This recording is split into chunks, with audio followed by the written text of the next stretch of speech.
साल था 1947। दुनिया के नक्शे पर एक नया देश वजूद में आया। नाम था पाकिस्तान। यह देश भले ही गुलामी की जंजीरों से आज़ाद हुआ था, लेकिन हुक्मरान तबके की जहनीत अभी भी अंग्रेज़ों के दौर वाली थी। इन्हें लगता था कि ताकत के दम पर सबको कुचल कर रख देंगे, लेकिन वे भूल गए थे कि यहाँ एक यूनिवर्सिटी भी है जिसकी रगों में इनकलाब दौड़ रहा है।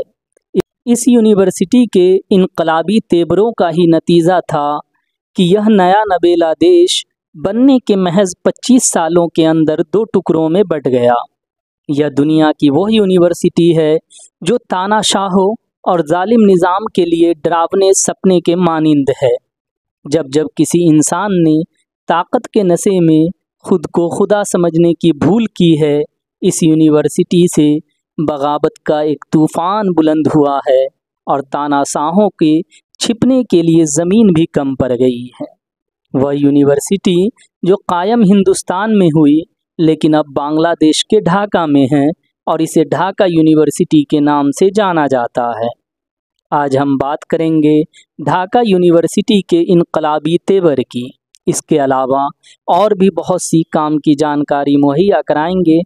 इतिहास तो हम बताएंगे ही, लेकिन प्रेजेंट आप देख चुके हैं कैसे यहाँ से एक ऐसी आंधी चली कि शेख हसीना नाम की तानाशाह को देश छोड़कर भागना पड़ गया। कल तक जो हसीना ताकत के दम पर अपने विरोधियों को कुचल कर रख देती थी, वह हसीना इस यूनिवर्सिटी से भर की चिंगारी में ऐसी जलकर राख हुई कि हुकूमत तो दूर, खुद का वजूद बचाना उसके लिए एक सपने जैसा बन गया। आइए पहले इस यूनिवर्सिटी के सफ़र के बारे में जानते हैं। वैसे तो इस यूनिवर्सिटी का सफ़र 1921 ईस्वी से शुरू होता है, लेकिन इसका क़याम 1912 की कोशिशों का नतीजा था। तब बांग्लादेश भारत का हिस्सा हुआ करता था। 31 जनवरी 1912 को ढाका में एक मीटिंग हुई। मीटिंग उस वक्त के वायसराय लॉर्ड हार्डिंग और ढाका के चौथे नवाब सलीमुल्लाह, पूर्वी बंगाल के तंगैल के नवाब सैयद नवाब अली चौधरी और शेरे बंगाल ए.के. फजलुल हक के बीच हुई। मीटिंग में मुसलमानों के लिए एक यूनिवर्सिटी कायम करने का प्रपोजल रखा गया और 1921 ईस्वी में इसकी बुनियाद रखी गई। नवाब सलीमुल्लाह ने इस यूनिवर्सिटी के लिए 600 एकड़ ज़मीन दान दी थी। मौजूदा वक्त में यहाँ 13 फैकल्टी, 83 डिपार्टमेंट हैं। इसके अलावा 13 इंस्टीट्यूट्स, 20 रेजिडेंशियल हॉल और 56 से ज़्यादा रिसर्च सेंटर हैं। हालांकि इसे मुसलमानों के लिए कायम किया गया था, लेकिन इसने अंग्रेज़ों के दौर में हिंदू मुस्लिम एकता की नर्सरी के तौर पर काम किया। यहाँ के ज़्यादातर टीचर हिंदू थे। आज़ादी के बाद पाकिस्तान और फिर बांग्लादेश में यह यूनिवर्सिटी चली गई। इस यूनिवर्सिटी की सबसे बड़ी खासियत इसका क्रांतिकारी तेवर रहा है। जब जब यहाँ के स्टूडेंट उठ खड़े हुए हैं, जालिम निज़ाम को उखाड़ फेंका है। भाषा आंदोलन इस यूनिवर्सिटी का हॉलमार्क रहा है। 1947 में शुरू हुआ यह आंदोलन फरवरी 1952 में ख़त्म हुआ और पाकिस्तान को बांग्ला भाषा को वहाँ की एक भाषा के तौर पर शामिल करना पड़ा। हुआ कुछ यूँ था कि पाकिस्तानी हुकूमत पूरे देश में आज़ादी के बाद उर्दू थोपने का फ़ैसला करती है, बंगाली भाषा और कौम की कीमत पर। ये पूर्वी पाकिस्तान या मौजूदा बांग्लादेश के लोगों को बर्दाश्त नहीं होता। चुनांचे इसी यूनिवर्सिटी से पाकिस्तानी हुकूमत के ख़िलाफ़ पहला आंदोलन होता है। पाकिस्तान सरकार इसे हल्के में लेती है। 21 मार्च 1948 को मीडिया से बात करते हुए पाकिस्तान के गवर्नर जनरल मोहम्मद अली जिन्ना साफ कह देते हैं कि पाकिस्तान की एक ही ज़ुबान होगी, उर्दू, कोई और नहीं।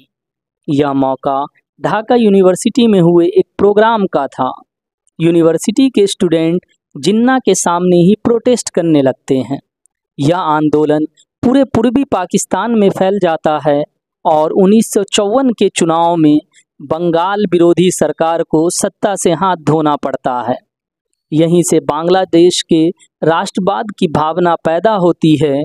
जिसका अंत 1971 में बांग्लादेश की आज़ादी के साथ होता है। यहाँ के स्टूडेंट ने 1967-1969 में पाकिस्तान के तानाशाह अय्यूब के खिलाफ ज़बरदस्त आंदोलन चलाया। फिर आया 70 का दशक। इलेक्शन में शेख मुजीबुर रहमान की भारी जीत के बाद भी जुल्फ़िकार अली भुट्टो उन्हें प्रधानमंत्री नहीं बनने देते हैं। यह बंगालियों को दबाने का पाकिस्तान सरकार का आखिरी प्रयास साबित होता है। इसी यूनिवर्सिटी से सटे रामना पार्क में शेख मुजीबुर रहमान पाकिस्तान के जालिम निज़ाम पर गरजे थे और यहाँ के स्टूडेंट ने उनका भरपूर साथ दिया था। इसकी बड़ी महंगी कीमत ढाका यूनिवर्सिटी के स्टूडेंट को चुकानी पड़ी। पाकिस्तानी आर्मी ने यहाँ के स्टूडेंट और टीचर का कत्लेआम किया। ऑपरेशन सर्चलाइट नाम से इस कत्लेआम को पूर्वी पाकिस्तान के विंग कमांडर टिक्का खान ने लीड किया था, जिसे बंगाल का कसाई भी कहा जाता है। मकसद था बांग्लादेश के आज़ादी के आंदोलन को दबाना। खैर, पाकिस्तानी हुकूमत और आर्मी की यह भूल साबित हुई और इस तरह 1971 में बांग्लादेश आज़ाद हुआ। आज़ादी के बाद 1990 में जनरल इरशाद बांग्लादेश का तानाशाह बन बैठा था। एक बार फिर यहाँ के स्टूडेंट ने इनकलाब का परचम थामा और इरशाद को भागने के लिए मजबूर कर दिया और 2024 में हसीना का अंजाम आप लोग देख ही चुके हैं। इस यूनिवर्सिटी से कई बड़ी शख्सियत निकली हैं। नोबेल विजेता अमर्त्य सेन के पिता इस यूनिवर्सिटी में पढ़ा चुके हैं। बांग्लादेश के मौजूदा प्रधानमंत्री और नोबेल विजेता मोहम्मद यूनुस भी इसी यूनिवर्सिटी से निकले हैं। कुल मिलाकर इस यूनिवर्सिटी की अपनी एक अलग पहचान है, जिसने आंदोलन, क्रांति और बगावत की नर्सरी के तौर पर काम किया है। दोस्तों, इसके साथ ही यह स्टोरी ख़त्म होती है। यह वीडियो कैसा लगा कमेंट करके बताएं। अगर वीडियो पसंद आया हो तो इसे लाइक और शेयर करना ना भूलें। साथ ही हमारे चैनल पर नए हो तो इसे सब्सक्राइब कर लें और बेल के आइकन को भी दबा दें ताकि हमारा नया वीडियो आने पर आपको पता चल जाए। फिर मिलते हैं नए वीडियो के साथ। तब तक के लिए खुदा हाफिज़।